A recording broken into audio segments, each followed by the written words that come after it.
Hi friends, welcome back to my channel HRS ideas. ఎలా ఉన్నారు friends? అందరు బాగున్నారా? నేను కూడా చాలా బాగున్నాను. నా వీడియోస్ కనుక మీ అందరికీ నచ్చినట్లయితే లైక్ చేయండి, షేర్ చేయండి, అలాగే సబ్స్క్రైబ్ చేసుకోవడం మటుకు మర్చిపోకండి. టుడే వీడియో వచ్చేసి మేమైతే యాదాద్రి నరసింహస్వామి టెంపుల్కి అయితే వెళ్ళాం కదా, అక్కడ నుంచి స్వర్ణగిరి వెంకటేశ్వర స్వామి టెంపుల్కి అయితే వచ్చాము. ఇక్కడైతే కార్ ఆపేశారు. మనం లోపలికి వెళ్ళడానికి కార్కి పార్కింగ్ టికెట్ అయితే తీసుకోవాలి.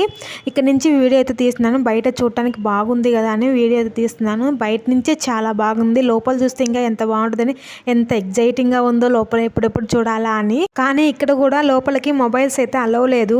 ఇంకా బయట నుంచే కొన్ని ఫొటోస్ అయితే దిగాము. మనం ఇక్కడ కార్ దిగిన తర్వాత లోపలికి వెళ్లే దారిలో ఇక్కడ వెంకటేశ్వర స్వామి పాదాలు అయితే ఉన్నాయి. అందరు అక్కడ దండం పెట్టుకున్నారు. ఇక్కడైతే రూపాయి కాయిన్ అనేది నిలబెడితే చాలా మంచిదంట. మేమేమో అన్ని కార్లో పెట్టేసి వచ్చాము. రూపాయి కాయిన్ ఒక్కటి కూడా దొరకలేదు. అంటే స్వామివారి దగ్గర ఒక రూపాయి కాయిన్ నిలబెడదామని, సరేలే స్వామివారి పాదాలు తాకి దండం పెట్టుకున్నాము, అదే పుణ్యం అనుకొని ఇంకా మేమైతే మెట్లు ఎక్కుతున్నాము. చుట్టూరు చూడండి ఎంత బాగుందో, అసలు ఎంత బాగా కట్టారు.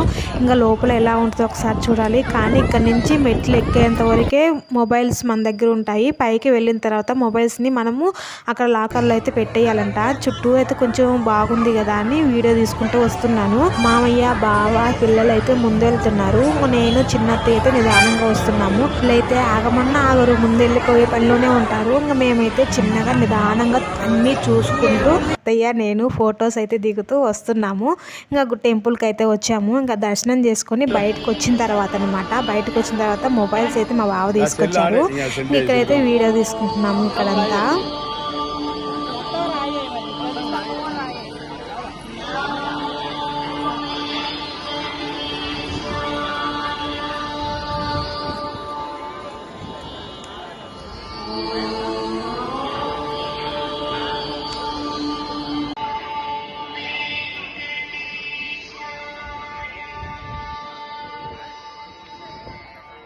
ఇక్కడే పెద్ద ఆంజనేయ స్వామి విగ్రహం అయితే ఉంది. అక్కడైతే కొన్ని ఫొటోస్ అయితే దిగాము.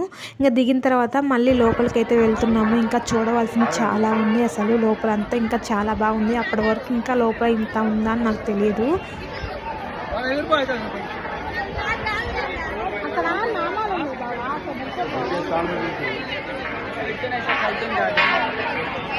ఇక్కడ టెంపుల్ పైన చూడండి వెంకటేశ్వర స్వామి నామాలు ఎంత బాగున్నాయో అసలు.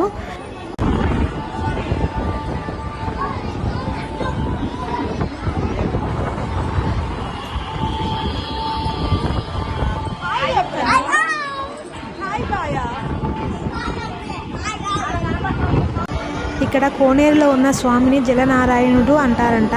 ఇక్కడ మెయిన్ ఈ స్వామిని చూడటానికి అందరూ తండోపతండాలుగా వస్తున్నారు. ఇక్కడ చూడండి పబ్లిక్ ఎలా ఉన్నారో చుట్టూరు. ఇంకా నైట్ టైంలో అయితే ఫుల్ పబ్లిక్ ఉంటారు, అసలు ఖాళీ కూడా ఉండదు. ఇంకా నైట్ టైంలో అయితే చాలా బాగుంటుంది, లైటింగ్ కూడా చాలా బాగుంటుంది అప్పుడైతే.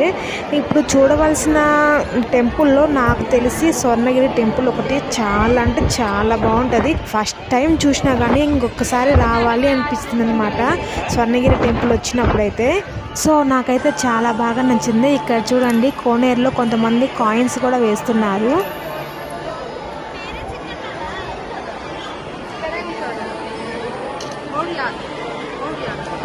ఇక్కడైతే మేమందరం కలిసి కొన్ని ఫొటోస్ అయితే దిగాము. చాలా బాగా వచ్చాయి. అందరూ ఫొటోస్ బాగా వచ్చినాయి. కానీ మా పిల్లల్లో చూడండి మా సాయి అస్సలకి ఒక్క ఫోటోకి కూడా చక్కగా నిలబడలేడు. అలా దిగింది అనమాట ఫొటోస్. మేమైతే కొన్ని ఫొటోస్ అయితే దిగేసి వచ్చేసాము.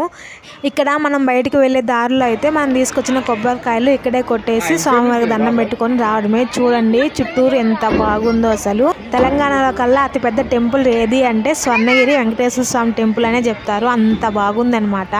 మామయ్య, బావ వాళ్ళు అక్కడ కొబ్బరికాయ కొడుతుంటే నేను చుట్టూరు బాగుంది కదా అని వీడియో తీస్తున్నాను.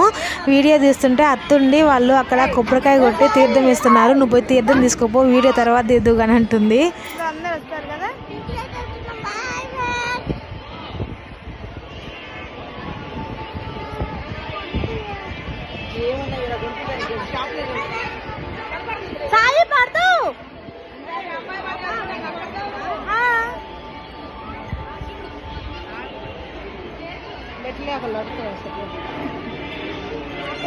కిందకి వెళ్తున్నాం